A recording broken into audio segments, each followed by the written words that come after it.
네, 저 경제사회연구원을 대표해서 나온 건국대학교 경제학과의 권남훈입니다. 예, 오늘 그 여러 싱크탱크들이 이렇게 모여서 웨비나를 하는데 이제 참석하게 돼서 영광이고요. 어, 먼저 말씀드릴 것은 이제 뭐 경제사회연구원을 대표해서 나오긴 했지만 제가 드리는 말씀은 이제 오로지 개인의 견해고요. 연구원을 대표하지는 않습니다. 네 분 그 발표하신 내용을 잘 들었고요. 그 전반적으로는 거의 뭐 상당 부분 이제 동의하는 부분들이 많습니다. 그리고 사실은 이제 처음에 발표 자료를 봤을 때는 이제 엄청나게 이제 방대한 양이라서 과연 이거를 주어진 시간 내에 소화를 하실지 이게 사실 궁금했는데 너무 이제 잘 말씀을 해주셔서 더 잘 이해하고 그런 부분도 있습니다. 제가 주어진 시간 내에 그 네 분의 그 발표에 대해서 각각 약간씩만 제가 이제 제 생각을 추가로 말씀드리도록 하겠습니다. 처음에 이제 그 이조 이사장님 발표 내용 잘 들었고요. AI의 그 영향에 대해서 AI가 경제 전체에 대한 그 주는 영향이 있을 것이고, 그 다음에 이제 교육 부분에 주는 영향이 있을 것입니다. 그런데 이제 제가 이제 저도 이제 경제학자로서 경제에 관한 영향은 아직까지 AI가 과연 어떤 그 효과를 줄 것인가, 어느 정도 크기를 줄 것인가를 알기는 좀 어렵다고 생각을 합니다. 그리고 이제 물론 이제 많은 분들이 AI 이후 빠른 변화가 이제 그 예전보다 더욱더 세상이 빨리 변화하고 일자리의 격차 문제도 더 커진다고 말씀을 하시지만 사실은 그 부분은 AI 이전에서도 마찬가지로 과거 이제 뭐 지식 기반 사회가 도래하면서 생기는 현상이 4차 산업혁명에도 마찬가지로 적용이 된다고 생각합니다. 이제 그럼에도 불구하고 이제 교육 부분에만 좁혀서 생각을 해보면 하나의 방법론으로서 어떤 그 교육을 개선하는 데 있어서 굉장히 중요한 그런 역할을 할 수 있을 것에 대해서는 이론의 여지가 없을 것 같습니다. 그런데 이제 제가 그 좀 걱정하는 것은 이제 AI가 이제 모든 걸 다 할 수는 없고 또 이조 이사장님도 말씀하시기를 특정 그 부분에 대해서는 AI가 굉장히 큰 역할을 할 수 있다. 이제 제가 볼 때는 특히나 이제 중하위권의 학생들에 대해서 어떤 맞춤형 교육으로서의 역할을 많이 해줄 수 있다. 이런 생각이 듭니다. 그래서 AI를 도입하는 것은 초중고 교육에 있어서 특히 중요할 것 같은데요. 그런데 이제 초중고 교육에서 그동안 많은 예산이 투입이 됐음에도 불구하고 사실은 그게 과연 교육적 효과가 많이 일어났는가라는 걸 생각해 보면은 꼭 그렇게 그 말할 수는 없다. 그동안 이제 학령 인구 감소가 쭉 있어 왔는데도 불구하고 이제 예산은 초중고 경우에 특히나 예산이 많이 증가를 했죠. 그런데 이제 그것들이 어떤 하드웨어라든지 뭐 이런 부분들을 보강하는 부분은 많이 있었지만 그게 과연 교육의 개선 효과로 이어졌느냐라는 걸 생각해 보면 좀 애매한 부분이 있습니다. 그렇다는 것은 그 교사 스스로의 인센티브를 높이는 것이 교사가 적극적으로 AI를 받아들이고 그것을 활용하려는 그런 인센티브가 과연 주어졌는가? 그리고 어떤 그 중하위권 학생의 학습 능력을 늘리는 것이 교육 목표로서 이게 잘 작동을 하는가? 이런 부분이 이제 중요하다고 생각을 하고요. AI의 도입 못지않게 그런 부분을 고려를 해야 된다라고 생각을 하고요. 대학 교육도 마찬가지인 것 같습니다. 그 해외 대학 성공 사례를 많이 들어주셨는데 주로 이제 자치적 동인에 의한 개혁들이죠. 그런데 우리 대학들이 갑작스럽게 이제 자율화를 하면 과연 그렇게 될 것이냐? 그런 표현을 써도 되는지 모르겠지만 이제 오랜 기간 노예 생활을 하다 보면 노예에서 풀려나도 뭘 어떻게 해야 되는지를 모르는 이제 그런 상황이 발생을 하는데 그런 부분들이 우리 대학에서도 나타날 수 있지 않느냐. 그래서 그런 부분들을 잘 보완해서 자율화가 진행되었으면 좋겠다 이런 생각이 들고요. 두 번째 그 최슬기 교수님 그 발표 내용도 역시 잘 들었는데요. 저는 이제 경제학자니까 저출산 문제의 원인을 생각해 보면 결국 이제 가성비가 나오지 않기 때문에 그런 게 아니냐 생각이 듭니다. 특히나 우리의 경우 결혼을 먼저 하고 그다음에 이제 출산을 하는 게 너무 당연시돼 있는데 결혼도 가성비가 낮고 출산도 가성비가 낮으니까 이 두 개가 겹쳐져서 이 선택을 안 하는 것이죠. 특히나 여성의 입장에서 과거에 비해서 가성비가 낮아지는 측면이 더욱 커진 것 같습니다. 그것이 오늘날 말하는 뭐 제 개인적인 생각입니다만 20대 남녀 대결의 양상이 나타난 근본 원인도 거기에 있다고 생각이 들고요. 미혼 여성이 결혼하겠다는 비율이 낮은 것도 그 이유인 것 같습니다. 여러 가지 그 문화적, 경제적인 요인들이 다 작용하기 때문에 이런 일들이 일어나고요. 그래서 이 저출산 대책을 뭐 온갖 대책을 마련함에도 불구하고 잘 안 되는 이유가 이게 한두 가지의 원인으로서 나타나는 게 아니기 때문에 그렇다.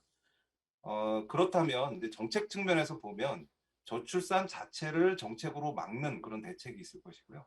또는 저출산으로 인한 충격을 줄이는 대책이 있을 겁니다. 근데 사실 저출산 자체를 정책으로 막는 대책이라는 건 굉장히 어렵고 효과가 낮다고 생각합니다. 그야말로 가성비가 굉장히 낮은 거죠. 그렇지만 이거를 안 할 수는 없고요. 해야 하는 일이긴 합니다. 그래서 이 최슬기 교수님 말씀하신 그런 정책 제안들 굉장히 좋은 것 같습니다. 근데 동시에 우리가 해야 될 일은 정출산으로 인한 충격을 줄이는 대책을 좀 더 그 강조해야 되지 않느냐. 예를 들면 청년의 사회 진출 연령을 좀 더 낮춰서 좀 더 오래 일할 수 있게 해준다든지 아니면은 혼의 그 결혼과 출산을 약간 분리하는 좀 진보적인 정책이지만 혼의 출산에 대해서 좀 더 허용적으로 나간다든지 외국인을 좀 더 개방을 한다든지 그리고 오히려 AI라든지 이런 거를 더 활용을 해서 그 생산성을 높이는 정책 이런 정책들을 좀 중시해야 되는 게 아니냐 이런 생각을 좀 해봤고요. 그 세 번째 양욱 박사님 그 말씀하신 내용 전반적으로 공감했고요. 사실은 저는 그 여러 가지 대안 말씀하신 것이 다 병렬적인 대안인 줄 알고 그 중에서 이제 어떤 걸 선택해야 되나 이렇게 생각을 하고 있었는데 마침 이제 제가 제일 좋다고 생각하는 안을 양욱 박사님이 만드시고 미시는 것 같아서 저도 이제 그 좀 뭐 공감을 했습니다. 그 선택적 징병제가 가장 저는 낫다고 생각을 했는데 경제학자로서 왜 그렇게 생각을 했느냐면 결국 이제 그 모병제라는 것은 이제 과거에는 이 억지로 이제 군대에 보냈다고 생각을 하면 이제는 선택을 해야 된다는 그 선택을 받아야 된다는 것인데요. 결국 군복무라는 것이 대부분의 그 이 군인들은 이게 라이프타임으로 하는 게 아니라 짧은 기간 하고 마치는 거기 때문에 그 이후의 인생 설계에 대한 인센티브가 굉장히 중요하다고 생각하는데요. 그렇다면 인센티브를 줄 수 있는 방법은 뭐가 있느냐? 결국은 뭐 양욱 박사님도 말씀하셨지만 군에 가는 것을 명예로 생각해야 되고 그 다음에 경력이 그 이후에 대한 어떤 긍정적인 신호 효과를 줘야 됩니다. 그래서 우수한 자원이 군복무를 그 모병 역할을 한다는 거 그리고 경력 군인을 마치고 나면 자기 인생길이 열린다. 이런 인식들이 굉장히 중요한데 그런 요소들을 가장 만족하는 제도가 선택적 징병제가 아니냐 저는 이제 그렇게 생각을 합니다. 마지막으로 이제 제가 시간 많이 써서 박진 교수님 발표는 하루 종일 토론해도 그 모자랄 만큼 내용이 굉장히 많으셨는데요. 규제에 대해서만 제가 그냥 그 한마디 코멘트하고 끝내겠습니다. 네거티브 규제가 이제 모든 분들이 네거티브 규제를 도입해야 된다 이렇게 말씀하시는데 사실 굉장히 어려운 일인 걸로 알고 있습니다. 그 규제 관련 개혁 담당하시는 분들을 얘기를 들어보면 모든 법들을 전수조사를 해서 탈탈탈 털어서 네거티브 규제를 할 거를 다 했다는 거예요. 그런데 그 근본적으로 네거티브 규제화를 하기가 굉장히 어려운 부분들이 있다. 결국 그러면 네거티브 규제라는 게 어떻게 가능하냐? 아주 근본적인 변화가 필요한데 그 근본적인 변화를 하기 위해서는 제일 중요한 게 공무원들이 스스로 인센티브를 가져야 됩니다. 제일 어려운 일이죠. 인센티브가 없으니까요. 그리고 이 예산 투입이 필요하다.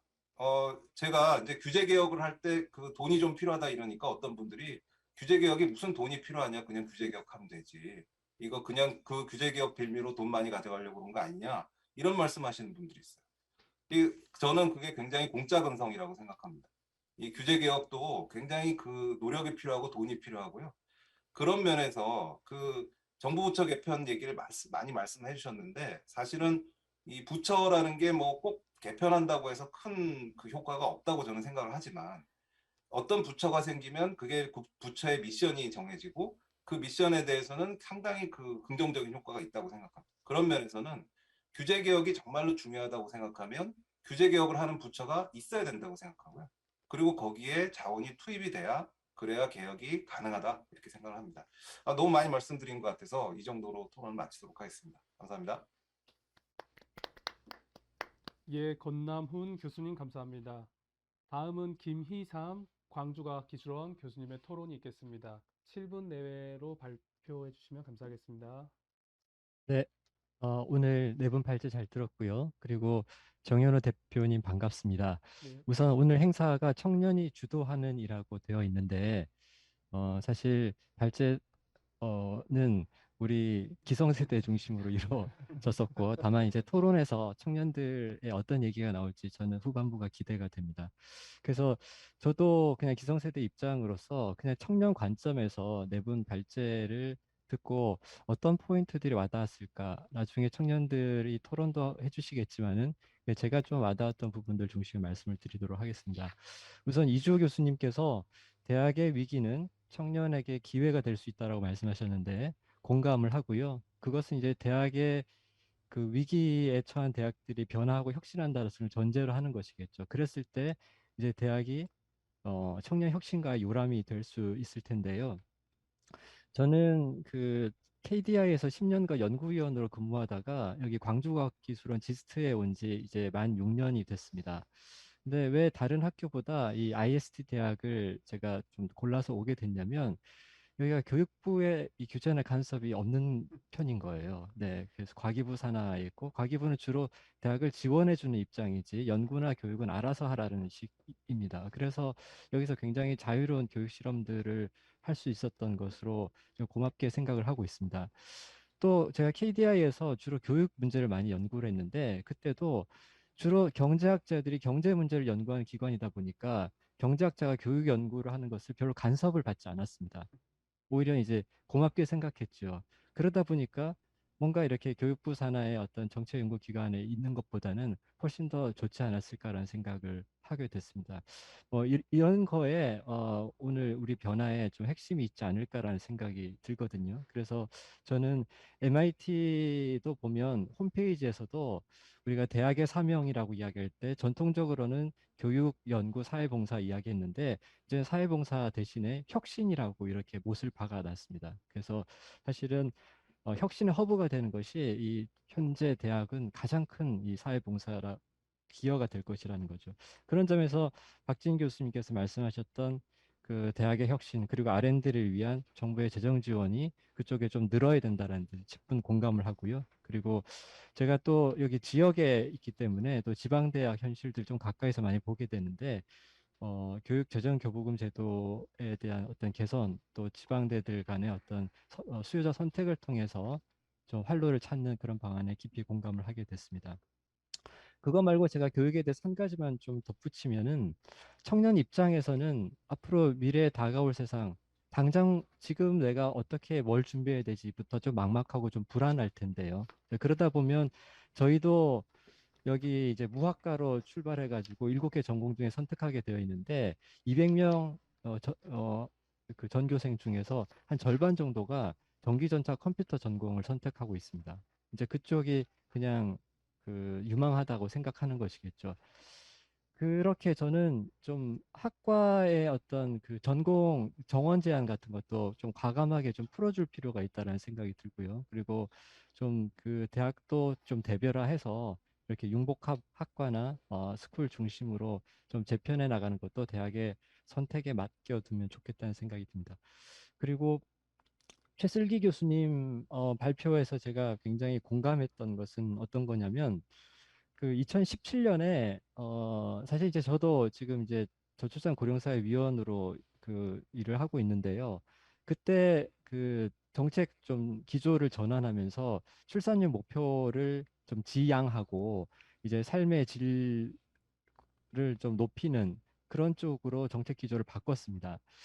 저도 바람직한 방향이라고 생각했는데 그 숫자로 된 출산율 목표에 대해서 이제 집착하지 말자, 여성을 출산 도구로 보지 말자 이렇게 하다 보니까 그 정책의 결과 지표로서 그 출산율이라든지 이런 것들이 대한 고려가 좀 너무 없어지지 않았나라는 생각이 듭니다. 이제 자연스럽게 이 저출산 관련된 정책이 좀 지원 정책 중심으로 이렇게 가게 됐다라는 거죠. 그래서 제대로 된 성과 평가가 재정사업 심층 평가처럼 좀 이루어지면 어떤 정책이 조금 더 수요자에게 효과적인지를 알 수 있었을 텐데라는 생각을 하게 됩니다. 그래서 기존에 지금 또 여러 가지 지원들이 확대되고 있기 때문에 앞으로는 이런 데이터들을 좀 잘 모아서 그런 실증 연구들을 많이 해봤으면 좋겠다라는 생각을 하고 있고요.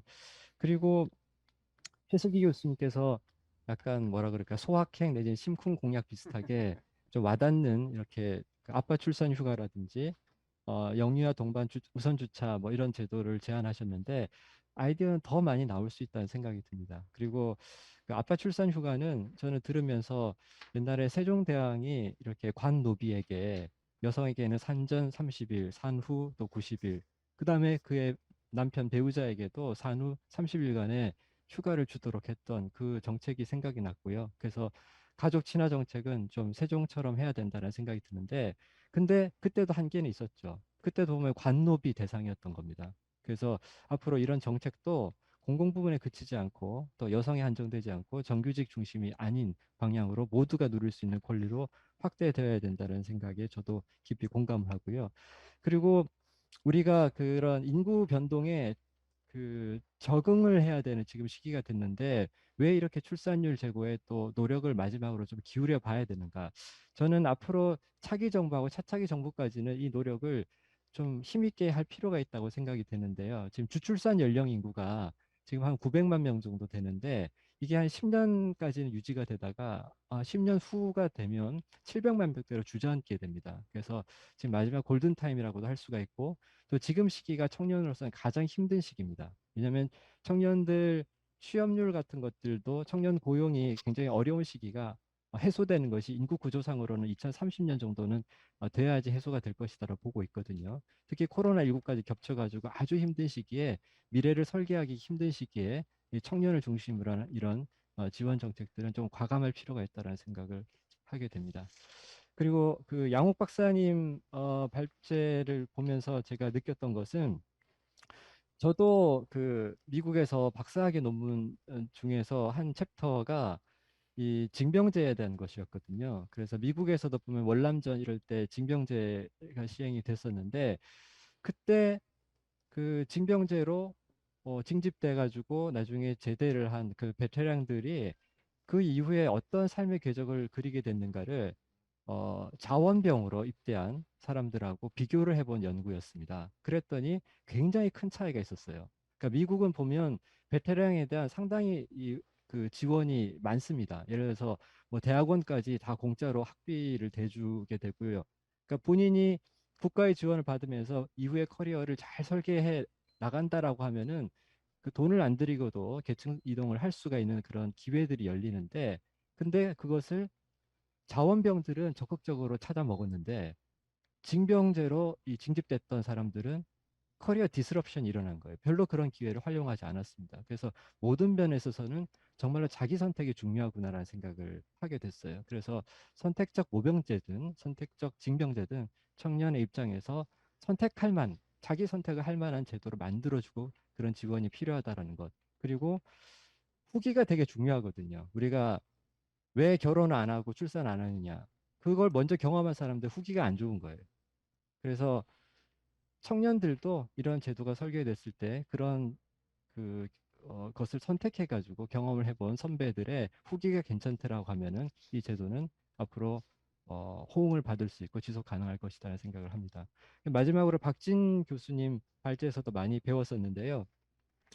저는 이제 정책이 투입이나 과정 중심에서 결과 중심으로 이런 평가 지표를 좀 중심을 옮겨가야 된다는데 10분 동감을 합니다. 그래야지 이제 전시 행정이 아니라 책임 행정으로 갈 수가 있거든요. 근데 이제 교육 영역에서도 보면 우리가 평준화라는 것은 사실 투입의 평등화를 이루는 데는 성공을 했지만 그렇지만 결과에 있어서는 상당히 많은 이런 격차들이 나타나고 있죠. 그래서 그런 면에서 보면 책임 교육이 여느 때보다 필요합니다. 특히 지금 아이들의 숫자가 지금 적기 때문에 한 명 한 명이 우리 행복도 중요하지만 국가적으로 소중한 자원이거든요. 자, 그랬을 때 그 이주호 교수님께서 장관하실 때 그때 그 기초학력 보장에 대해서 굉장히 역점을 두고 노력을 많이 하셨는데 사실 그 이후에 그런 노력들이 좀 해이해진 것이 좀 매우 안타깝습니다. 그래서 지금 기본학력 보장 정책을 좀 부활하면서 더 발전시켜 가지고 특히 이제 AI라든지 이 교사의 노력이 미치지 못하는 범위 내에서 도와줄 수 있는 에듀테크들을 잘 활용해서 이런 부분들에 대해서 좀 역점을 두는 정책이 펼쳐지길 기대를 하고요. 그리고 그 박진 교수님께서 이제 국회 역할을 강조하시면서 플랜 2C에서 이제 국회의 플랜 기능도 좀 강화를 해야 된다라는 말씀을 하셨습니다. 근데 국회가 나라의 미래를 플랜을 할 때 가장 중요한 이해 당사자는 누구냐면 사실 미래 세대입니다.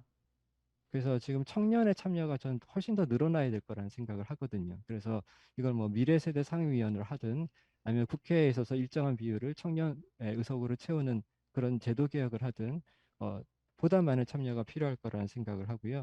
제가 끝으로 한 가지만 말씀드리면 지방에 대해서 여러 가지 이양을 할 때 아마 앞으로 지금 유초등등 교육 같은 경우 지방으로도 많이 이렇게 이양이 되는 상황이 될 텐데요.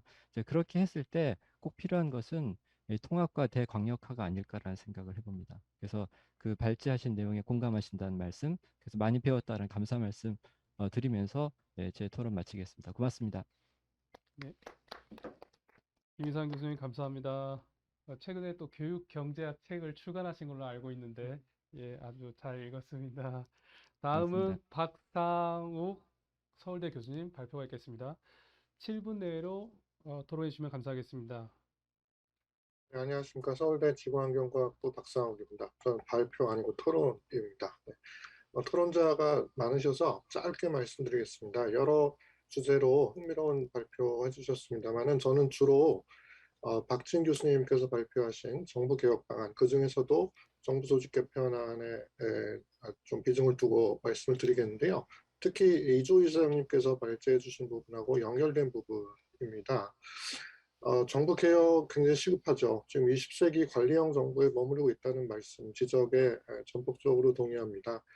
테일러주의 관리 기법, 신공공관리, 성과관리 이런 것들이 계속 적용이 되어 왔는데 다 민간에서 넘어온 관리 기법들입니다. 정부가 하도 효율적이지 못하니까 민간 기업처럼 열심히 일하게끔 만들려고 민간에서 빌려온 기법들이죠. 그런데 이 민간의 20세기형 기법들은 전부 지금 21세기형으로 바뀌고 있습니다. 그런데 정부가 바뀌는 것은 시차가 있고 엄청나게 느리죠. 결국 이것을 앞당기는 나라가 21세기 승자가 될 것으로 생각이 됩니다. 그런 의미에서 박진 교수님께서 여러 가지 말씀해 주셨지만은 청와대 행정부 입법부 간의 권력 분립과 균형, 또 어떤 수직적인 차원의 분권과 또 지방 분권을 중심으로 하는 수평적 차원의 분권들, 이 말씀은 굉장히 중요한 지적이라고 생각이 됩니다. 그래서 중앙정부는 혁신 중심으로 스마트화되고 또 뭐 에자일 가버먼트 이런 좀 빠른 조직으로 바뀌어 나가는 게 바람직할 것 같습니다. 그 중에서도 저는 과학기술 혁신 정책을 전공하고 있기 때문에 그쪽에 좀 관심이 많은데요. 박진 교수님께서 전체 정부의 개혁 방안과 전체 정부의 정부 조직 개편에 대해서 말씀해 주시면서도 특히 산업과 과학기술 분야에서 높은 비중으로 자세히 다뤄주셔서 정말 감사드립니다. 이 부분이 우리나라 먹거리 또 미래에서 굉장히 중요한 역할을 하는 정부 부처들인데도 불구하고 정책 고객이 일반 대중이라기보다는 기업, 연구계에 있는 과학기술자, 정책 고객이 굉장히 제한적이고 표가 안 되다 보니까 정부 조직 개편이라든지 심지어는 대선 전국에서의 이 공약에 있어서도 굉장히 우선순위가 밀리고 일반에 관심이 없는 분야입니다. 이렇게 중요하게 다뤄주셔서 굉장히 감동을 했습니다. 산업과 정부, 뭐 더 크게 보면은 시장과 정부죠. 시장과 정부의 관계가 과거에 우리가 개발 경제 시절에 지시적으로 정부 주도적으로 또 섹터 스페시픽하게 어떤 산업에 담당하는 과가 다 있고 이런 산업 정책에서 벗어나서 민간이 주도하고 정부가 받쳐주고 촉진하는 그리고 또 전략기술 분야를 중심으로 한 R&D와 혁신 부분을 정부가 리스크 쉐어링을 해주는 그러한 기업가형 정부로서의 역할을 하는 게 굉장히 중요하다고 생각이 됩니다. 그런 의미에서 이제 산업부 개편 방안 말씀해 주신 부분은 굉장히 동의하는 부분인데요. 특히 중기부와 다시 합쳐서 기업부가 되는 게 좋겠다라는 것에도 동의를 합니다. 다만 통상 부분을 떼어내는 부분은 조금 아직 생각의 여지가 더 남아있다고 생각이 됩니다. 자원 에너지 부분은 떼어낼 수 있겠지만 통상은 현재 글로벌 기술 패권 경쟁, 또 가치사슬 재편, 공급망 관리 등 통상과 과학기술 혁신 정책, R&D 정책 연계되는 부분이 늘어나고 있습니다. 통상하고 산업부의 기업 부분은 같이 있는 게 좋겠다라는 의견 드리고 싶고요. 대학입니다. 대학의 기초연구가 늘어나야 된다는 말씀에 100%, 200% 동의를 합니다. 현재 대학에 대한 정부의 지원은 일부 교부금도 있습니다만 링크 사업, BK 사업 등등 프로젝트 베이스, 컨트랙트 베이스로 이루어지고 있습니다. 이 컨트랙트 베이스의 지원이라고 하는 것의 특징은 정부가 원하는 뭔가가 있고 그 원하는 거를 누가 더 잘할 거냐 제안서를 내게 해서 평가해서 경쟁을 붙여서 계약을 하는 거죠. 몇 년에 얼마 이런 식으로. 결국에 이거는 다 정부가 원하는 대로 끌고 가겠다라는 얘기밖에 안 되는 것이죠. 대학은 이제 정부가 이렇게 마치 산하기관처럼 그렇게 가져갈 수 있는 그런 조직이 아닙니다. 그리고 원래도 그렇지도 않았고요. 그래서 이주호 이사장님께서 지적하신 대학의 거버넌스를 교육부로부터 분리시켜야 된다는 말씀에 또 일정 부분 동의를 하고 있습니다. 제가 생각하기에 대학에 대한 지원은 교육과 연구는 물론 혁신을 포함한 부분입니다. 교육과 연구의 양대 축으로 블록 펀딩해야 된다고 생각합니다. 교육 부분에 있어서는요, 지금 우리나라 등록금 규제하고 있지 않습니까?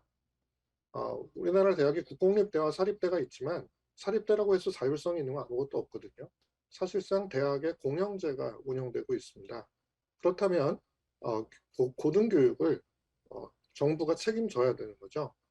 그래서 교육 부문에 대한 재정 지원으로는 학부 재학생 수를 기준으로 묶음 예산 지원을 하고요.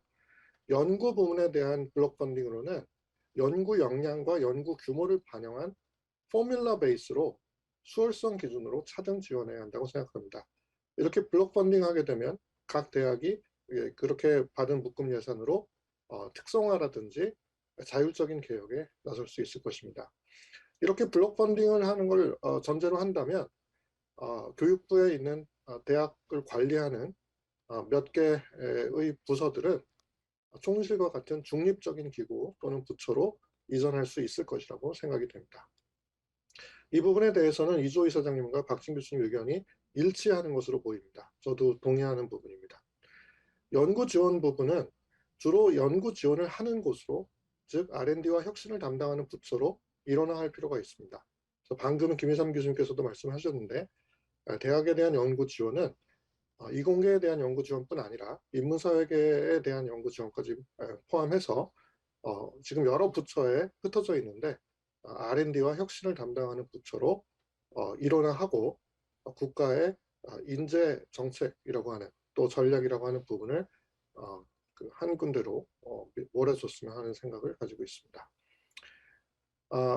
그래서 저는 추가적으로 블록 펀딩에 대한 이슈를 중심으로 해서 지금 이주호 이사장님과 박진 교수님께서 발제해서 제기하신 조직 개편이라든지 이 미래 방향에 대해서 거기에 대해서 조금 더 부연 말씀을 드렸습니다. 네, 이상입니다. 감사합니다. 네, 감사합니다. 예, 다음은 양재진 K정책 플랫폼 연세대 교수님의 토론이 있겠습니다. 7분 내외로 토론해 주시면 감사하겠습니다. 네, 안녕하세요. 예, 오늘 좋은 말씀 잘 들었습니다. 이제 아주 네 분께서 큼지막한 주제를 가지고 여러 말씀해 주셔서 이거 다 일일이 제가 토론하기는 시간 관계상 또 제 능력도 안 되고요. 그래서 제 전공 영역에 관계되는 저출산 대책 중심으로 말씀을 드리도록 하겠습니다. 최세기 박사님의 그 발표에 대해서 되겠습니다. 먼저 그 최수기 박사님이 말씀하신 첫 번째 그 지적했던 것, 우리가 거대하게 무슨 저출산, 국가, 미래, 이런 걸 얘기하지 않더라도 그냥 개인이 희망하는 이제 가족을 갖는 것들, 그 다음에 아이를 몇 명 낳아서 키우고 싶다 하는 그런 것들. 한번 이 세상에 태어나서 마지막 삶이지 않습니까? 그 희망하는 최소한의 그거를 좀 달성하면서 살면 좋은데 그렇지 못하는 현실이지 않습니까? 그래서 그 부분. 그래서 이게 꼭 거대하게 국가 담론 아니더라도 개인을 위해서라도 이게 좀 지금 뭐 둘이 만나서 하나 정도밖에 못 가는 이 현실은 좀 타파해야 되지 않을까 이런 생각을 합니다. 그렇게 되면 이제 결과적으로 저출산 국가적인 의제 차원에서 저출산 문제도 좀 어느 정도 해결이 되겠죠. 어쨌든 그 지적사항 굉장히 공감이 갔고요. 그런데 이제 그 두 가지는 조금 제가 좀 생각을 달리하는 게 있어서 그 전제부터 좀 말씀드리도록 하겠습니다. 첫 번째, 그 출산 기계냐라는 뭐 비판 이런 것 때문에 저출산 문제를 조금 더 폭넓게 행복사회, 뭐 행복한 복지국가를 만드는 거로 갔다는 부분에 대해서 저는 공감하지 않을까. 일정 부분 그 말은 뭐 멋있는 말인지 모르겠는데 저는 이거 저출산 대책, 저출산 문제를 사실은 좀 포기한 거에 그냥 정당하고 명분 주기 위해서 한 거라고 생각을 하고요. 그리고 사실은 뭐 저출산 대책한다고 해서 이거 뭐 여성들을 출산 기계라고 생각하고 뭐 국가가 그동안 해왔다고도 보지도 않고 단지 그냥 정책, 뭐 국가 정책만 그 목표를 상실한 것이고 결국 국가 아젠다에서 이게 빠져버리게 됨으로써 아까 김유상 교수님도 지적을 좀 어느 정도 하셨습니다만 그냥 뭐 대책이 없어졌어요. 그냥 사라졌다고 봅니다. 목표가 있어야지 거기에 맞는 수단들을 써갖고 좀 집중적으로 정책 뭐 비용 효과도 좀 따져가면서 뭐 할 텐데 뭐 그냥 안 하고 말았죠. 뭐 그런 상황이었고 그러다 보니까 아까 뭐 80조든 100조 막 이렇게 예산들을 많이 투여했다라고 하는데 그 중에서 말씀하신 것처럼 그 최승현 선생님 박사님이 말씀하신 것처럼 뭐 40조, 50조가 거의 반이 주거 지원이었거든요. 근데 주거 지원이라는 게 지원으로 그냥 주는 돈도 아니었고 이건 다 융자입니다. 사실 회사하는 돈들이에요. 그러니까 사실은 국가가 돈 쓴 게 없어요. 제가 볼 때는. 저출산에 투자 안 해서 뭐 50조? 그러니까 뭐 사실을 쓴 게 한 40 정도밖에 안 쓴 거죠. 지난 뭐 10년간 뭐 20, 그렇게 쓴 것밖에 안 했는데 생각해 보시면 40조 돈 우습잖아요. 요즘 뭐 재난지원금 한다고 뭐 추경한다고 1년에 막 50조씩 막 하는 그런 상황인데 하겠다고 하는 그런 상황인데 뭐 10년, 10여 년 뭐 동안에 그 정도밖에 쓴 거 아니고 전혀 정책 우선순위가 높지 않았습니다.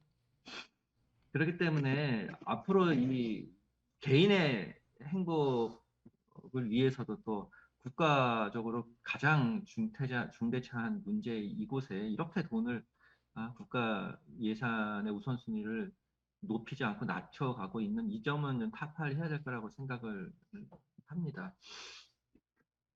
그래서 이제 그 뭐 대안 측면에서 말씀을 해주셨고 소득 대체율 남성휴직 중심으로 해서 그것도 말씀해 주셨고 여러 가지 또 그다음에 뭐 영유아 동반 주차경 말씀하셨는데 말씀하신 거는 빙산의 일각일 뿐이고 이제 앞으로 종합적인 대책들이 다 들어가야 된다는 거에서 요런 이제 몇 가지만 말씀해 주신 것 같은데 그 소득 대체율 문제, 그러니까 소득 보장 문제의 중요성을 다시 한번 좀 강조하고 싶습니다. 일단 아이를 갖느냐 마느냐 부모가 결정할 때 기회비용 같은 걸 생각을 하게 될 거 아닙니까? 그랬을 때 우리가 육아휴직, 아이를 낳게 되면 출산과 육아휴직이 불가피한데 그랬을 경우에 실업 상태가 되는 거지 않습니까? 그렇기 때문에 적어도 실업급여만큼은 소득 보장이 돼야 될 것이고 그런데 실업 상태와 달리 출산과 육아는 비용이 또 발생합니다. 아이 키우는데 비용이 크게 발생하죠. 그렇기 때문에 실업급여 수준 정도만 해갖고는 안 되고요. 그보다 훨씬 높은 수준으로 소득 보장이 이루어져야 그나마 아이를 가질까 말까 하는 그 선택의 기로에서 가질 수 있는 그런 상황이 되는 겁니다. 그렇기 때문에 소득 대체를 높게 가져가야 되고요. 그래서 스웨덴 같은 경우도 실업급여 소득 대체율보다 부모급여, 그러니까 우리나라 식으로 하면 아동 육아휴직 급여의 소득 대체율이 높습니다. 그리고 그 기업에서 이제 단체협약으로 해주는 것까지 합치면은 100% 수준이 넘어요. 그 정도는 돼야 아이 키워서 돈 나가는 거 생각하는 것까지 생각하면 그래야 이제 아이를 가질 수 있다는 거죠. 독일도 소득 대체율이 60%에서 80%입니다. 육아휴직급여에 대해서는. 그러니까 그 정도는 돼야 되는데 우리는 어느 정도 수준이냐면 뭐 아시다시피 문재인 정부 들어서 많이 올라서 50% 목표로 50% 되고 있는데 실제 소득 대체율은 훨씬 떨어지죠. 왜냐하면 상한이 너무 낮아. 상한이 우리가 첫 3개월은 150, 그 다음은 120으로 되어 있지 않습니까? 상한이 그렇다니까 뭐 400, 500, 뭐 보통 중산층 가정에서 이제 생각을 하면은 소득 대체율이 20%, 뭐 30%밖에 안 나오는 상황이에요. 이러고 어떻게 아이를 갖습니까? 그렇기 때문에 소득 대체율하고 실질 소득 대체로 좀 많이 올려야 된다라는 거고, 두 번째는 사각지대가 너무 크죠. 고용보험 가입된 사람만 지금 육아휴직급여의 혜택을 보게 되어 있으니까 고용보험의 사각지대가 50%가 넘는데 자영업자까지 다 포함하면 60%까지 사각지대인데, 그래서 이 부분에 대해 사각지대에 대해서는 일반 재정 가지고 해야 된다라는 것이고, 스웨덴도 그렇게 합니다. 스웨덴도 부모보험 보험 시스템이지만 소위 말하는 자영자부터 이렇게 학생 뭐 이런 식으로 이제 사각지대에 들어있는 사람들에게 일반 재정에서 똑같이 해줍니다. 독일도 그래. 독일도 다 일반 재정에서 다 합니다. 그러니까 일반 재정이 포함된 그런 식으로 사각지대 없는 소득 실효대 실질 소득 세트의 높은 그 육아휴직급여 굉장히 중요하다는 거 좀 말씀드리고 싶고요. 그 다음에 이제 기회비용에서 또 많이 생각하는 게 교육비용 아닙니까? 교육비를 많이 생각을 합니다. 근데 아주 그건 당연한 합리적인 선택이죠. 그래서 교육이 굉장히 중요하다. 근데 이 교육이라는 게 아까 이주호 장관님 말씀하셨던 것처럼 이게 과거보다 그냥 뭐 정년 학령기 교육으로 끝날 것도 아닌 거고, 계속 이제 노동시장에서 요구하는 직무의 내용이 계속 바뀌지 않습니까? 특히 4차 산업혁명 다가오고 하면서 더 이제 그런 일들이 벌어지고 있기 때문에 공보육 단계에서부터 교육부터 평생 교육까지, 직업훈련이 포함된 평생 교육까지의 공공화? 지금도 물론 그렇게 하고 있습니다만 질 높은 수준으로 교육이 이루어지는 것, 즉 어떻게 보면 중산층도 만족하는 수준으로 질 높은 교육들이 평생 교육까지 이루어지는 것, 거기에 국가가 투자하는 것이 굉장히 필요한 상황이라고 생각을 합니다. 즉 내 자식의 미래를 내 돈 들여서 이거 어떻게 해결하려고 하다 보면 이게 코스트 베니핏 하다 보면 아이를 낳기가 힘들죠. 하나만 잘 키워서 이 사회에 내보내자 이렇게 되는 거니까 이것을 공적으로 떠안아 줘야 된다고 생각하는 거고, 또 국가가 지금 디맨드 사이드에서 개입하는 건 여러 가지 제약들이 있고, 서플라이 사이드에서 이제 하는데 R&D 투자하는 것처럼 인적 자원에 대한 투자가 굉장히 필요할 거라고 생각합니다.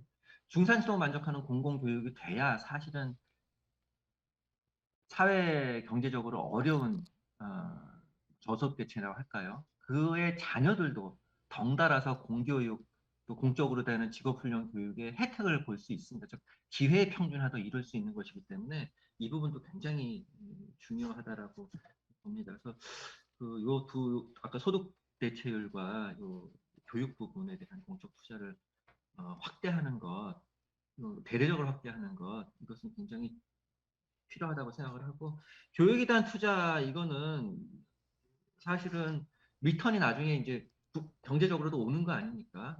훌륭한 인적 자원이 있어야 우리 잠재 성장도 올라가고 하는 것이고, 또 경제적으로 이제 도움이 되니까 그거는 굉장히 좋을 거라고 생각하고요.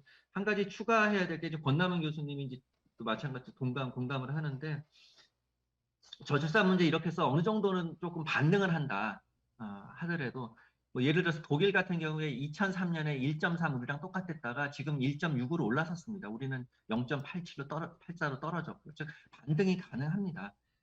그리고 독일이 1.6으로 반등하는 그 시점에서 전 국민 부모급여 제도를 도입한 것도 큰 효과를, 물론 이제 경제도 상황도 좋아지긴 했겠습니다만 그런 걸 말씀드리고요. 어쨌든 한 가지 추가로 이제 권남희 교수님 지적에서 공감해서 말씀드리고 싶은 것은, 아까 인적자원 개발은 고용의 질을 높여서 생산성을 높이고 등등등 가는 거라고 하면 고용의 양도 좀 늘려야 됩니다. 왜냐하면 지금 저출산으로 생산 인구가 어차피 좀 반등이 된다 하더라도 2.1까지는 못 가거든요. 줄 수밖에 없고 여태까지 저출산이 낮았던 부분들이 인구에 반영이 돼서 이제 한 세대, 두 세대는 가게 되니까 있는 파이의 생산 인구에서 고용률을 높여야 됩니다. 고용률을 높여야 되기 때문에 고용률을 높이려면 우리 남성은 고용률은 50 평균 돼요. 여성과 청년의 문제입니다. 그렇기 때문에 여성과 청년이 사회생활 할 수 있는 그런 여건들을 만들어야겠어요. 뭐 사회 서비스, 여성 같은 사회 서비스들을 강화해 준다든지 아까 같은 여러 가지 가족 정책들 이런 것이 일가정 양립을 위한 여러 가지 사회복지적 정책들 그런 거 함께 가야 되고 청년은 청년 대책들 특히 일자리를 가질 수 있는 청년 대책들 교육과 연계된 것부터 해가지고 이런 것들이 필요할 것이라고 봅니다. 짧은 시간에 짧게 하려고 해서 조금 더 많이 한 것 같아서 죄송하고요. 그럼 오늘 요것으로 제가 하고자 하는 토론을 마무리하도록 하겠습니다. 네, 양재진 교수님 감사합니다. 올해 다음 토론 순서는 김민석 그 청년분 토론이 있었는데 시간 관계상 우동기 그 총장님과 강수경 총장님 토론을 먼저 마치고 그다음에 김민석 위원장님께서 토론해 주시면 감사하겠습니다. 우동기 총장님 토론해 주시면 감사하겠습니다. 소리 안 들립니다. 이제 임성근. 예, 토론 순서가 땡겨져서 대단히 고맙습니다. 오늘 네 분의 발표자가 발표를 해주셨는데 크게 요약하면 이 주제들은 결국 저출산에 의한 인구 문제 또 이에 뒤따르는 교육 문제를 어떻게 해결해 볼 것이냐는 것으로 집약될 수 있을 것 같습니다. 한 분 한 분 발제에 대해서 토론하는 것보다가 보완적으로 제 의견을 좀 말씀을 드릴 것 싶습니다. 결국은 지금 우리 사회가 직면하고 있는 가장 중장기적인 문제 중에 큰 것은 두 가지라고 생각을 하는데 하나는 저출산으로 인한 노동력 확보 문제 또 하나는 급격한 환경 변화로 인한 교육의 질과 교육의 방법에 관한 문제 이런 부분들을 어떻게 해결할 것이냐는 것은 대단히 상호 밀접하게 연관되어 있다고 생각합니다. 그래서 이제 이렇게 지식이 팽창되고 엄청난 속도로 진화한다면은 우리 누구를 가르치고 이제 누구를 어떻게 가르치고 어떻게 배워야 될 것이냐는 그 문제가 대단히 중요한 정책 아젠다라고 생각을 합니다. 결국은 이제 대학에 입학을 해서 은퇴 때까지 졸업할 때가 아니라 은퇴 때까지 대학의 교육 기능은 그대로 유지되는 것이 아니냐 또 그렇게 가는 생애학습으로의 전환이 대단히 시급하다는 것을 하나 제안을 해볼 수 있을 것 같고요. 그러면 이렇게 한다면은 지금까지 하는 교육 방법으로선 이것이 입학 때부터 은퇴 때까지의 평생 교육을 생애학습을 보장하는 그런 교육 체제는 대단히 어렵다고 생각합니다.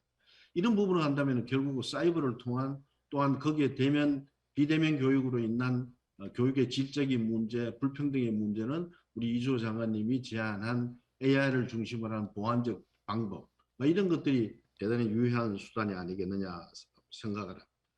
그럼 이러한 것에 대한 인프라와 함께 또 하나는 지금 청년 일자리 문제가 대단히 심각한데 결국은 이런 시대 환경 변화에 따른 이 전환기에 끼인 세대로서의 그런 문제들이 아닌가 이렇게 본다면은 이 문제의 해결은 결국은 정부의 과도한 규제 정책으로 인해서 이 문제가 풀리지 않고 있다고 단언할 수 있을 겁니다.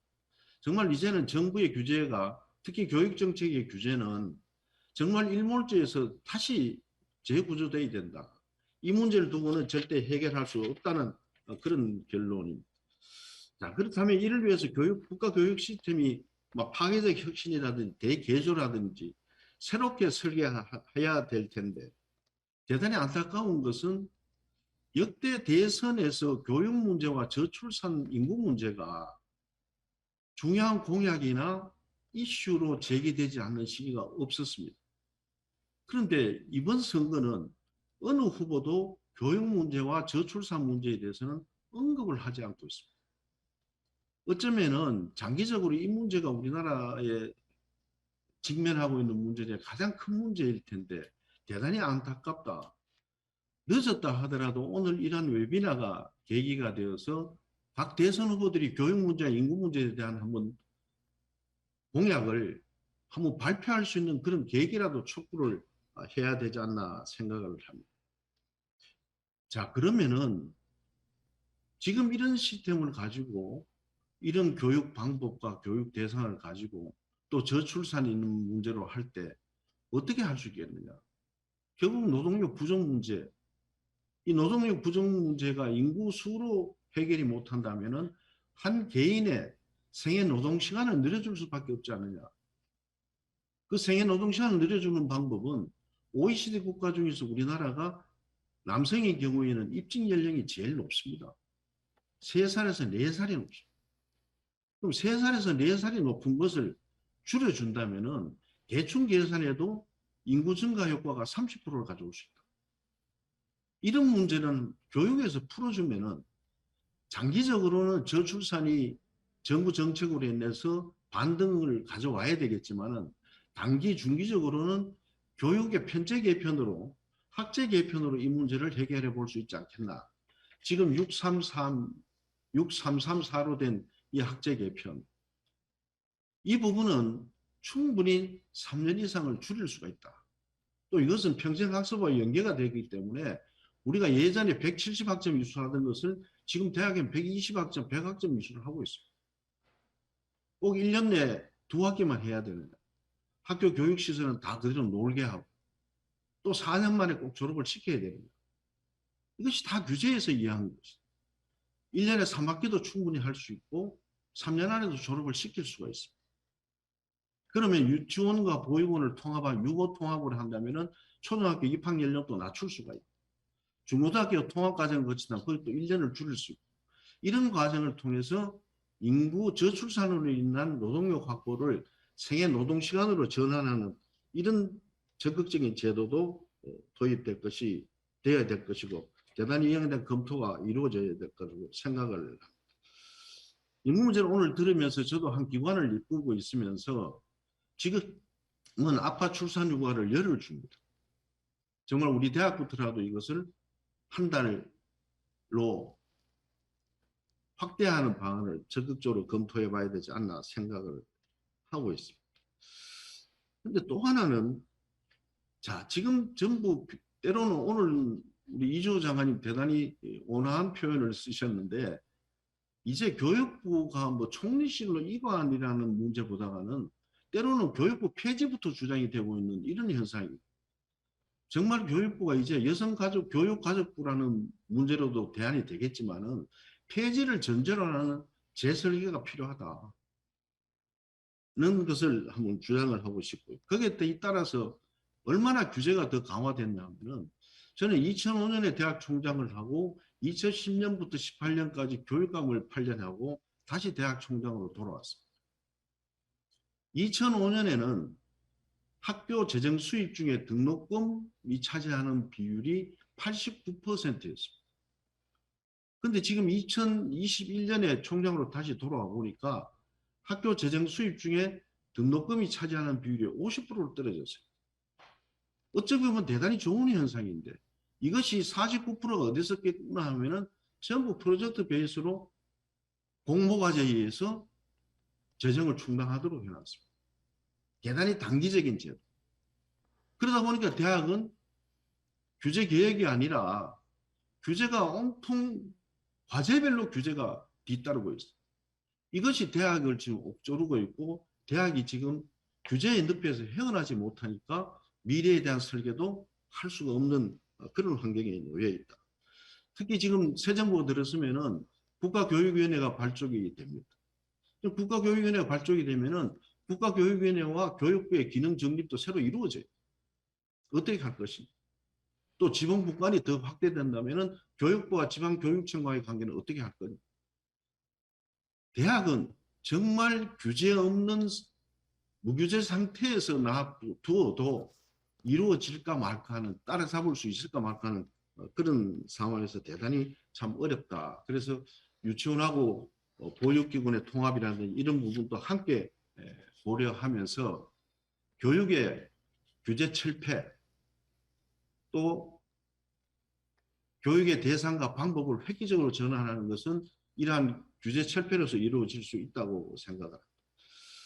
근데 이제 지금 정부는 저출산으로 인한 지방대학의 학령인구 부족으로 해서 지금 문을 닫을 지경인데 정부는 무정책. 단순히 대학 평가로 인해서 정원을 줄이고 재정 지원을 중단하는 제도밖에 갖고 있지는 않습니다. 이렇게 해서는 지방의 문제는 전혀 고려되지 않는 것으로 지방대학의 소멸 문제가 아니라 지방의 소멸 시기가 곧 다가왔다. 그래서 이제는 대학도 정부가 단년도 평가에 뒤따르는 재정 지원 중단을 할 것이 아니라 대학이 대학 나름의 경쟁력을 확보할 수 있는 시간을 줘야 된다. 그래서 아리조나 스테이트처럼 해보든지 다른 어떠한 제도라도 대학 나름마다 가질 수 있는 그 지역사회와 연계된 새로운 대학 모델이 창출이 가능하지 않나 그렇게 생각합니다. 쉽게 말해서 이제는 교원 확보하기도 어렵습니다. 그러면서 산학협력은 대단히 강조합니다. 그러나 우리나라 대학에서는 이중 직업을 허용하지 않고 있습니다. 기업체 임직원이 그 회사에 적을 두고 대학 교수직을 할 수가 없습니다. 겸직밖에 되질 않습니다. 직업이 이중 직업을 허용해 주면 안 됩니까? 대학 교수직도 가지고 있고 기업이 임직원직도 가지고 있으면 이러한 고급 인력 확보하는 부분도 규제 완화 정책에서 우리가 얻을 수 있는 효과가 아닌가 생각합니다. 오늘 발표해 주신 네 분께 감사드립니다. 고맙습니다. 감사합니다. 우동기 교육개혁추진위원회 대구 카톨릭대학교 총장님이었습니다. 다음은 강수경 더 플랫폼 전 덕성여대 총장님 토론이 있겠습니다. 7분 내외로 부탁드립니다. 예, 뵙게 돼서 반갑습니다. 목소리 들리시지요? 네. 예, 네 분 발제자분들의 토론 내용 너무 공감하면서 잘 들었습니다. 지금 우동기 총장님 말씀 주신 것처럼 네 가지의 테마는 떨어진 것이 아니라 연결되어 있다고 생각을 합니다. 저출산의 문제라고 하는 것이 병역 문제를 야기를 하였고요. 저출산의 원인 중에 하나가 저도 아이를 출산한 입장에서 보았을 때 교육의 난맥상이 또 하나의 원인을 제공하지 않았는가라고 생각을 하게 됩니다. 그래서 뭐 학제 개편 이와 같은 앞서서 토론해 주신 우 총장님의 의견에 저도 역시 동감하는 부분이라는데 먼저 말씀을 주셔서 저는 대학에서 교육을 담당을 하고 있고 뭐 운영도 총장으로서 경영도 담당을 해봤던 경험을 바탕으로 해서 대학 개혁을 어떻게 해야 되는지 또한 교육부 개편을 어떻게 해야 되는지에 포커스를 맞춰서 이조 이사장님이 발제해 주신 내용에 관련된 몇 가지 포인트만 짧게 말씀을 드리고자 합니다. 전적으로 공감을 하는 게 격하게 공감한다라는 좀 쉬운 표현을 또한 쓰도록 하겠습니다. 이조 이사장님 그 발제 내용 중에 대학의 파괴적 혁신이 필요하다는 부분은 그 누구도 부인할 수 없는 부분입니다. 또한 지금 현 대학들이 생존을 위하여 아니면 더 좋은 발전을 위하여서 파괴적 혁신을 위하여 끊임없이 노력을 하고 있는데 파괴적 혁신을 가로막고 있는 것이 죄송스럽게도 교육부의 규제와 각종 그 정책들이 아닌가라는 생각을 지울 수가 없습니다. 일례를 말씀을 드리게 되면은 이제 저희 학교를 이제 정책을 마련을 하고 운영을 해보는 과정 중에서 이해할 수 없었던 부분들이 우리 헌법 제31조 4항을 보시게 되면은 대학의 자율성이라고 하는 것은 헌법이 보장하고 있는 이념 중에 하나입니다. 헌법이라고 하는 것은 국가의 가장 기본법이라 이것을 위배했을 때 그 위헌이다라는 판정을 받게 되는데요. 대학을 운영을 하는 과정 중에서 제가 이해를 할 수 없었던 부분들은 각종 사업이 수주가 됩니다. 뭐 에이스 사업이라든지 링크 사업이나 BK 사업 등이 수주가 되었고 그것에 선정이 된 학교들은 좋은 학교고 선정되지 못한 학교는 나쁜 학교라는 낙인 효과가 나오게 됩니다. 이러한 과정이 다 나쁜 건 아니었던 걸로 기억을 합니다. 순기능이라고 한다면 전국에 퍼져 있는 여러 대학들이 일정한 수준을 가지고 교육을 제공할 수 있는 즉 인류적인 상승 효과가 있어서 어느 대학이든 동일한 형태의 내지는 유사한 수준의 교육을 제공할 수 있었다라는 순기능은 있으나 지금 현재 우리나라의 경우 한 80%의 학생들이 약 80%가 사립대학을 다니고 있고 그 사립대학들은 각 학교마다 나름의 창업 이념에 따른 인재 육성 내지는 어떤 비전과 교육 목표를 가지고 운영이 돼야 되는데 획일화된 교육 목표를 가지고 획일화된 인재상 획일화된 교육 과정을 추구할 수밖에 없게 되어 있다라고 하는 것이 문제가 아닐까라고 생각을 합니다. 해서 이 사장님 주신 발제 내용 중에서 교육부의 대학 규제 관련 기능을 국무총리 산하로 이관하는 데 있어서는 전적으로 동의를 하는 바입니다. 단 하나, 교육 국무총리라고 하는 것이 그 정부 조직부 내에 있기는 하지만 그 나름의 정치성을 무시할 수가 없지 않을까라는 생각이 듭니다. 그래서 과도기적으로는 국무총리실로 이관하여서 최소한의 규제와 조정 기능을 수행을 하지만 전국적으로는 완전 독립된 체제로서 대학이 자율적 운영을 할 수 있도록 보장을 해주는 것이 맞지 않을까라고 생각을 하게 됩니다. 이후에 어떤 정권의 형태가 내지 정부가 새로이 변화된 형태가 나올 때에는 각 대학들이 갖고 있는 역량을 발휘할 수 있는 자율적인 제도로서 그 발전할 수 있는 기회를 부여받을 수 있게 되면 좋지 않을까라고 생각을 하면서 저의 생각은 여기서 마무리 짓도록 하겠습니다. 감사합니다. 예, 강수경 총장님 감사합니다. 다음은 김민석 바른소리 청년국회 경제 일자리 위원장님의 토론이 있겠습니다. 기다려주셔서 감사합니다. 7분 내외로 부탁드립니다. 네, 안녕하세요. 경제일자리위원회 바른소리 청년국회를 통해서 이 자리에 참석하게 된 청년 김민석이라고 합니다.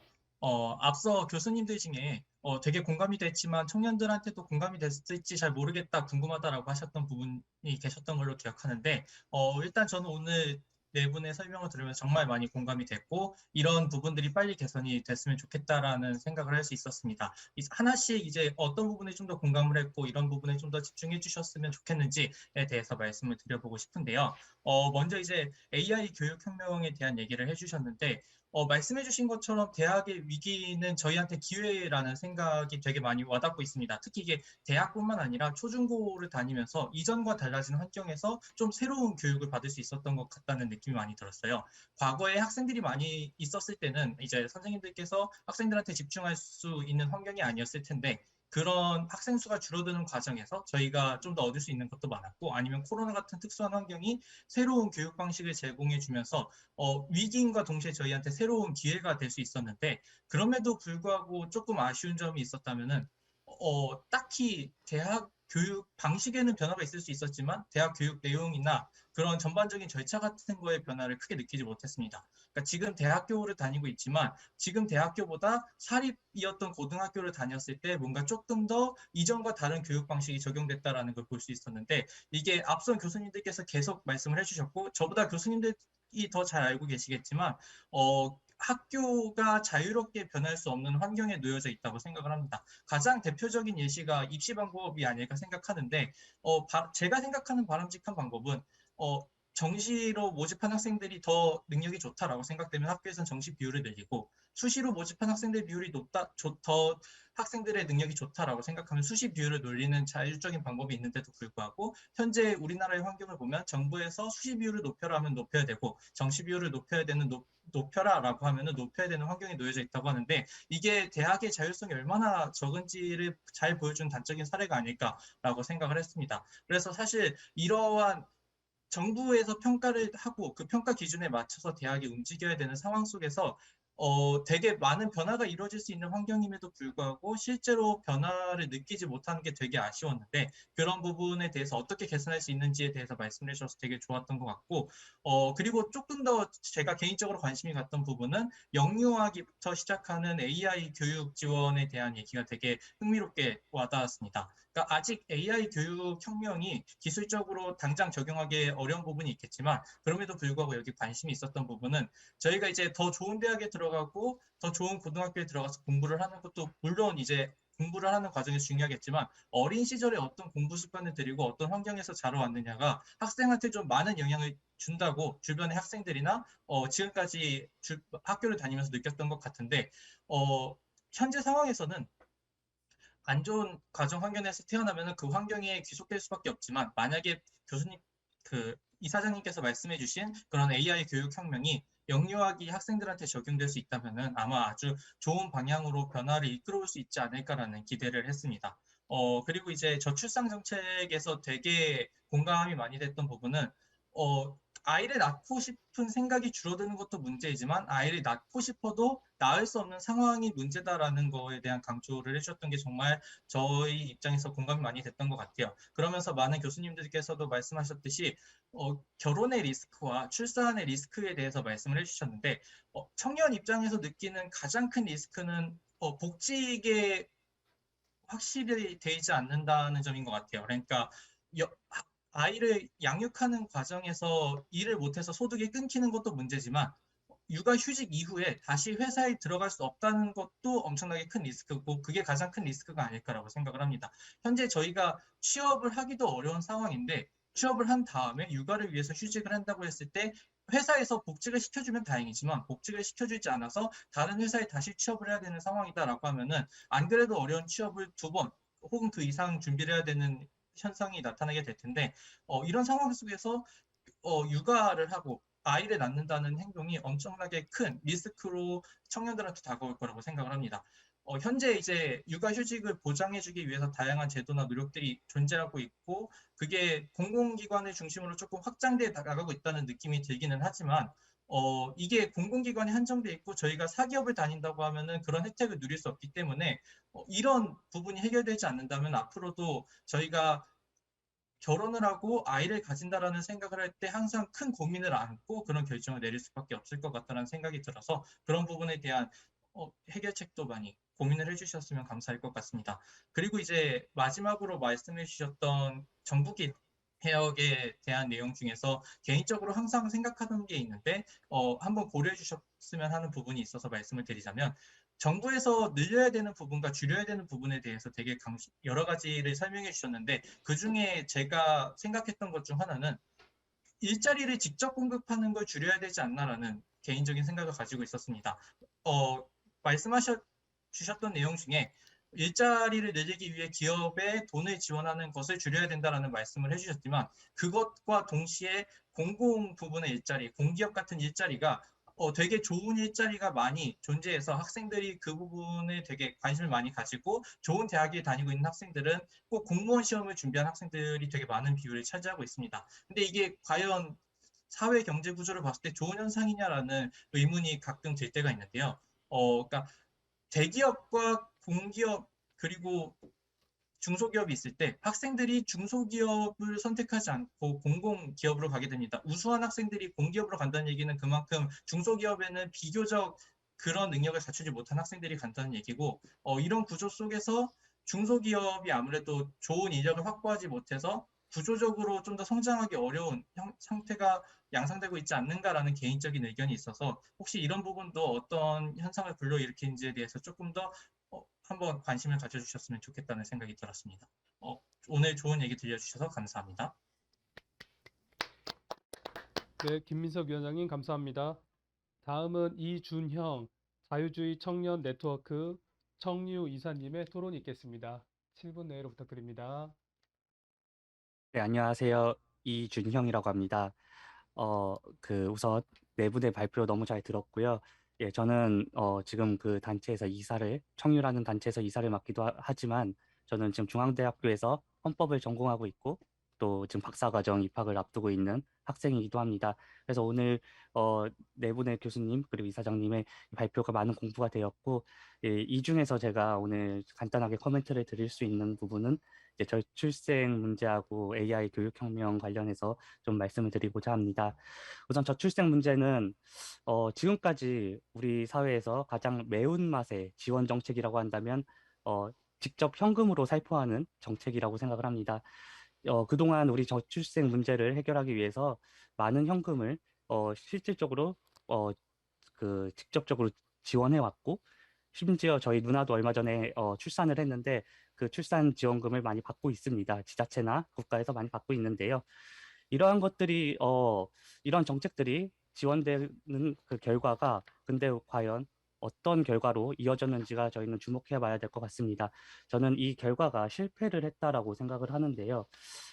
이 실패한 이유는 저는 이 문제점에서 아까 전에 좀 진단의 부분에 있어서 좀 교수님과 생각을 달리 하는데 유리천장이라든지 경력 단절, 육아휴직 이런 문제들도 매우 중요하지만 일가정 양립 이런 문제들 굉장히 중요하지만 기본적으로 우리가 아이를 출산을 하지 않는 이유는 결국엔 자아 실현의 문제인 것 같습니다.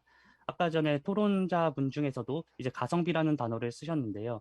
결국엔 그 시간이 아깝고 출산을 하는 그리고 결혼을 하는 그 노력과 시간을 그리고 그 돈을 나를 위해 쓰고 싶다는 게 요즘 젊은 친구들의 대체적인 생각인 것 같습니다. 방금 전에 이제 토론자분도 이제 그 육아휴직에 대해서 얘기했는데요. 사실 일자리가 없어질 수 있다는 우려 이런 것들은 저는 굉장히 부차적인 이유가 지금 청년들 같은 경우는 이직률이 상당히 높습니다. 회사에 들어가고 10년 이내에 이직하는 경우가 5년 이내에 이직하는 경우도 굉장히 높게 나타나는데 그런 통계들을 종합해서 살펴보건대 결국에는 뭐 이런 부차적인 이유보다도 결국엔 자아 실현이다. 내 개인의 자아를 위해서 쓰는 것이 더 낫다라는 생각을 하게 됩니다. 그래서 결국엔 국가 정책이 과연 이 문제를 근본적으로 해결할 수 있을까? 또 심지어는 이 저출생이 과연 문제일까라는 의식까지도 저는 갖게 됩니다. 이 저출생이라는 것을 하나의 저는 현상으로 바라보고 있는데요. 이 현상을 통해서 다양한 사회적 문제점들이 야기되고 있고요. 그 문제점들이 예를 들어서 아까 전에 얘기했던 국방의 문제가 될 수 있고요. 또 교육의 문제가 될 수 있는데요. 이런 근본적인 이 현상으로부터 도출되는 문제점을 해소하는 부분으로 우리가 좀 정책 방향을 설계하는 것이 어떨까 그런 인식의 전환을 한번 해보면 어떨까라는 개인적인 생각이 있었습니다. 그리고 AI 교육혁명으로 넘어가자면 에듀테크의 경우에도 이게 그 지금 교육 시스템의 보조 수단으로서는 저는 지금도 중요한 역할을 할 거라고 생각을 하지만 그걸 뛰어넘어서 즉 약 인공지능에서 강 인공지능으로 넘어가는 이 시점에서는 과연 이게 제대로 상용화가 될까라는 우려가 있습니다. 리걸테크나 의료 기술의 새로운 기술의 도입도 마찬가지인데요. 결국엔 기술은 완성 단계에 이뤘지만 이것을 하려면 결국엔 신뢰의 문제가 저는 중요하다고 생각합니다. 많은 사람들이 이 기술을 믿고 그걸 우리 사회에 적용할 때 그걸 신뢰를 해야 되는데 이 신뢰가 좀 시간이 오래 걸리지 않을까라는 생각이 듭니다. 심지어는 얼마 전에 코로나 시대에 들어가고 나서 학내에서 대학 내에서 여러 가지 시위가 있었습니다. 그 중에 하나가 대학금 등록금 반환 사건인데요. 이 시위가 여러 가지 이유가 있겠지만 결국에는 학교를 가지 않으면 자신은 교육 서비스를 받지 않는 것이라고 약간 여기는 그래서 이러한 것들이 이 심지어는 이 화상 서비스도 이렇게 좀 받아들이기가 어려워하는 측면이 있는데 이걸 더 넘어가지고 이제 강 인공지능 시대에 교육의 전반적인 것들을 맡길 수 있을까라는 우려는 좀 갖고 있습니다. 그리고 대학 교육 마지막으로 대학 교육에 대해서 간단하게 말씀드리자면 저는 대학 교육의 전환에 대해서 필수적이라는 말에 굉장히 공감하고 있습니다. 그리고 토론자분들께서 제가 하고 싶었던 이유 얘기들을 다 해주셨는데 저는 이 대학 교육을 새롭게 재편할 때 좀 고려해야 될 부분이 첫 번째로 국공립과 사립학교를 좀 명확하게 구분해 줬으면 좋겠습니다. 아까 전에 이조 이사장님께서도 발표하셨듯이 그 자율적인 부분을 좀 더 강조를 해야 되는 건 맞는데 이건 사립대학교에 국한해서라고 저는 생각을 합니다. 이게 사립대학 경우에는 국가의 그늘에서 좀 빨리 벗어나야 되지 않을까. 그 중에서도 재정 독립이 굉장히 중요하다고 생각하는데요. 12년째 등록금이 동결되고 있습니다. 또 학생의 입장에선 굉장히 좋지만 이게 좀 의아하지 않겠습니까? 물가는 계속 상승하는데 등록금은 계속 동결이라니까. 이게 등록금 의존율을 굉장히 높아지니까 대학 입장에서도 아까 전에 말씀하셨듯이 국가 사업 유치에 굉장히 혈안을 두고 있는 겁니다.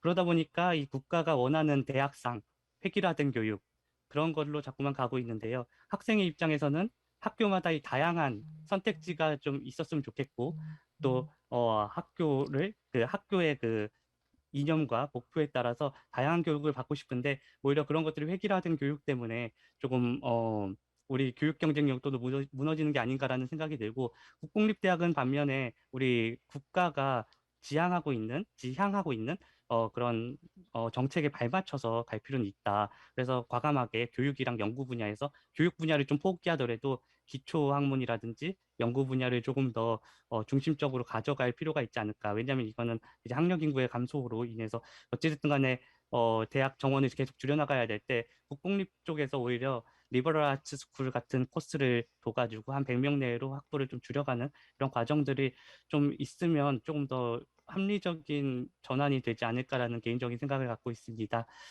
오늘 네 가지 주제에 대해서 발표 잘 들었고 앞으로 우리 사회가 이 탈진실의 시대, 고립사회, 그리고 양극화된 이런 논리가 지배되는 사회에서 극복을 하기 위해서는 저는 격차 해소라는 중요한 문제가 선결되어야 된다고 생각을 합니다.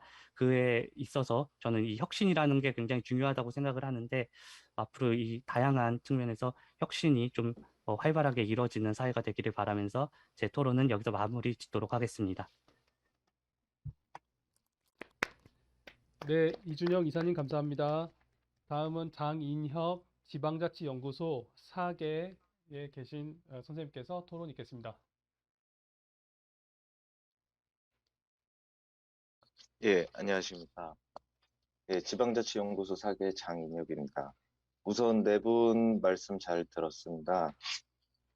일단 이주호 이사장님께서 말씀하신 대학의 위기는 청년의 기회다라는 말씀 참 공감합니다.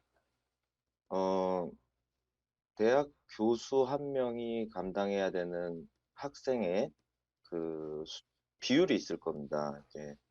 이제 저출산으로 이제 대학생 숫자가 줄어들기 때문에 저는 그 비율, 교수 한 명당 학생 숫자를 낮게 가면 좀 더 심도 있는, 좀 더 깊이 있는 연구를 할 수 있는 것으로 보이고요. 지금 대학교 평가가 뭐 취업률이라든가 이런 걸로 평가를 하게 될 건데요. 저는 대학교는 이제 교육기관이기도 하면서 이제 뭐 연구기관이라고 생각을 하고 있습니다. 이제 연구를 통해서 인재 양성을 해야 하는 곳인데 그런 어떤 취업의 어떤 도구로서 이제 대학을 바라보는 것이 저는 좀 안타깝게 생각하고 있어서 그다음에 이제 국무총리실로 편제해야 된다라는 그 말씀에 그래서 이제 공감을 하게 되는 것입니다. 이제 대학의 평가를 무엇으로 하느냐라고 했을 때에 제 개인적인 생각으로는 이 학교는 어떤 연구를 하고 있는가, 어떤 인재를 양성하고 있는가에 초점을 맞추는 게 더 좋을 것 같다라는 생각을 하고 있고요. 그리고 이제 학생 수가 줄어들기 때문에 앞서 우동기 총장님께서 말씀하신 대로 어떤 뭐 대학의 규제를 완화한다든가 아니면은 정부의 재정이 확대돼서 좀 더 나라의 인재를 만들 수 있는 그런 기관으로 자리 잡는 게 더 좋을 것 같다라는 생각을 하고 있고요. 물론 제가 이제 이주호 이사장님께서 말씀하신 그 AI 교육을 하게 된다라면은 좀 더 이제 통합된 밀도 있는 어떤 그런 교육의 자리가 될 수 있다라고는 좀 생각을 합니다. 그런데 이제 그 AI 교육을 통해서 또 다른 뭐 일자리에 뭐 손실이든가 뭐 이런 게 있지 않을까라는 우려는 되지만 앞으로 이제 바뀌어질 것으로 이제 보여지고요. 저출산 문제에 대해서 이제 앞서 최슬기 발제자님께서 말씀하신 거 공감되는 부분이 많습니다. 생애 과정의 어떤 그런 한 부분인데 그 생애 과정에서 이제 일자리와 연관되는 거, 소득과 연관되는 부분에서 이제 저출산 문제가 많이 나오고 있는 것 같습니다. 이제 사실 이제 출산 과정에서 이제 복지가 무엇이 있느냐라고 하면은 재정적으로 일부 보조해 주는 거 외에 크게 없는 것 같습니다. 제가 봤을 때는 이제 저도 최근에 출산을 했는데요. 출산하는데 뭐 크게 의료보험으로 혜택 볼 수 있는 것도 크지 않은 것 같고요. 이제 뭐 추후에 양육을 하면서 뭐 이제 산모들이 겪는 산후 우울증이라든가 이런 부분에 있어서 어떤 큰 혜택이 없다라는 부분, 이제 이런 부분에서 이제 저출산 문제가 또 오는 게 아닐까라는 생각을 하게 됩니다. 이제 보통 이제 출산을 미루거나 출산을 안 하게 되는 경우가요. 이제 일자리 문제인 것 같아요.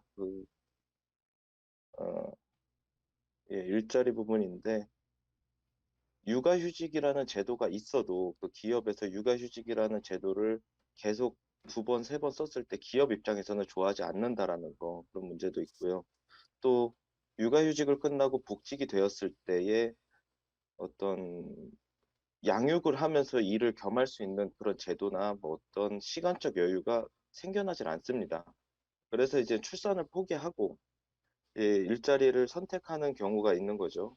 자기 생애 과정으로 봤을 때는 한 부분에 일시적으로 멈춰가는 것이라고 보는 것이 아니라 출산으로 인해서 생애 과정에 방향이 틀어지는 것으로 지금 보여지는 현상 때문에 저출산 문제가 더 심화되는 것 같습니다.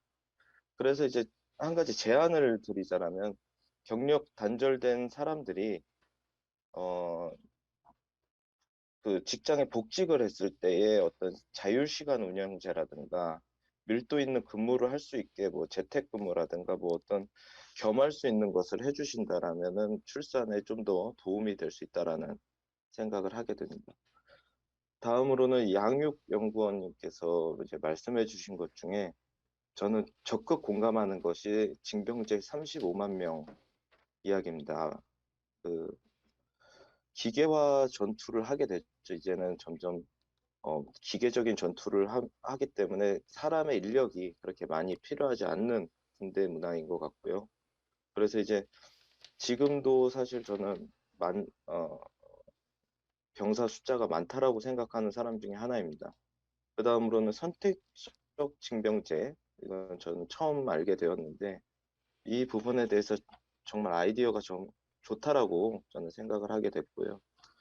선택적 징병제에 따라서 어떤 사회적 혜택은 무엇일까를 고민해보면 이거를 선택할지 안 할지 그런 자유의 보장이 될 것 같습니다. 다음으로 박진 발제자님께서 뭐 현행 부처의 뭐 조직 개편을 말씀하셨는데 짧게 얘기하자면 기능별로 세분화를 한다거나 기능별로 통합을 하게 되는 경우가 있습니다. 근데 이런 부분에 있어서 저는 적극 공감을 하게 됐고요. 여기다 하나 추가로 제 의견을 말씀드리자면 청년 참여형 어떤 청년 비율제로 청년이 이제 어떤 조직에 들어갈 수 있다든가 의견 수렴할 수 있는 어떤 그런 세미나 등이 자주 열릴 수 있다라면 청년과 같이 어우러지는 이제 그런 정책들이 나오지 않을까라는 생각을 하게 됩니다. 그리고 이제 정책에 있어서 뭐 국정 운영 방식에 있어서 보통은 이제 법학과 출신이나 뭐 이런 분들이 많이 들어가서 이제 정치나 정책을 많이 하는데 각 분야별로 좀 더 전문가들이 참여할 수 있다라면은 좀 더 빠른 정책이 나오지 않을까라는 생각을 합니다. 이제 정책이 항상 좀 늦은 감이 있어요. 근데 늦은 감이 있는데 전문가들이 가서 미래를 좀 더 내다볼 수 있는 정책을 낼 수 있다라면은 더 좋을 것 같습니다. 예, 이상 마치겠습니다.